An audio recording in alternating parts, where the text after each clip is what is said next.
Welcome to Demystifying Indian Music. My name is Kuljit Bhamra, and many people ask me, what is the most common instrument in use today in India? They expect me to say the sitar, or perhaps the flute, or the sarangi. Well, actually, it is this instrument, which is a harmonium. And as the word and the name suggests, the harmonium actually was brought to India by missionaries from Europe. So it's not really an Indian instrument from the ground up. But it has been adapted by the Indian people, and the original harmoniums were pedalled. So air was pumped through bellows, through the reeds, by using your feet, and it was a bit like a small piano.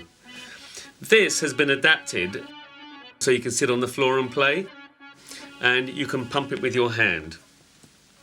The amazing thing about the harmonium is it's portable, and it's used a lot in ghazal music, which is a genre of music we'll cover in another episode. But basically sit-down music in temples and in homes. Also in semi-classical music it's used. There is a smaller version of this with a few keys called a shruti box, which gives a drone. In fact, this harmonium has got a drone built in it. If you look at these stops, I'll just pump it.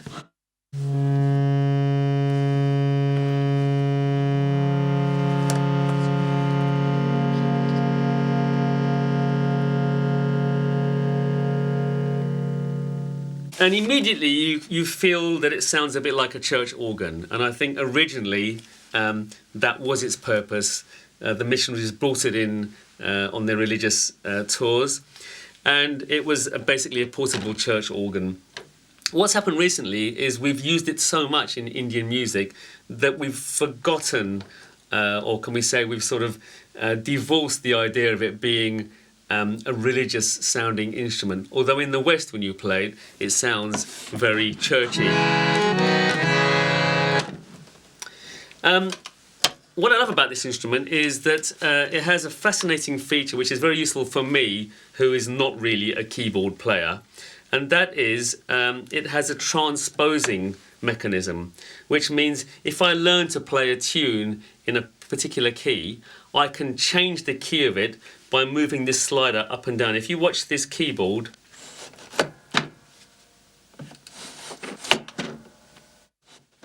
so if I learn to play something, I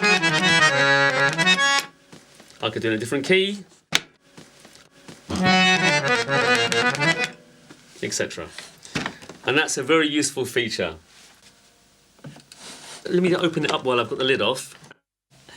And if you have a look inside, you can see the various compartments. I don't want you to go too deep into the mechanisms of it, but this one has 3 sets of reeds. You can see there, and the front stops on the harmonium enable you to select which reed you want. So I can have one reed playing. Let me put this lid back on again because it's quite shrill.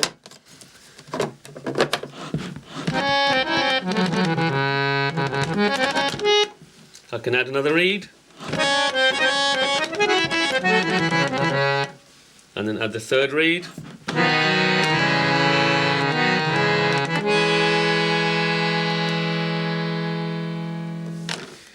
And that's the harmonium.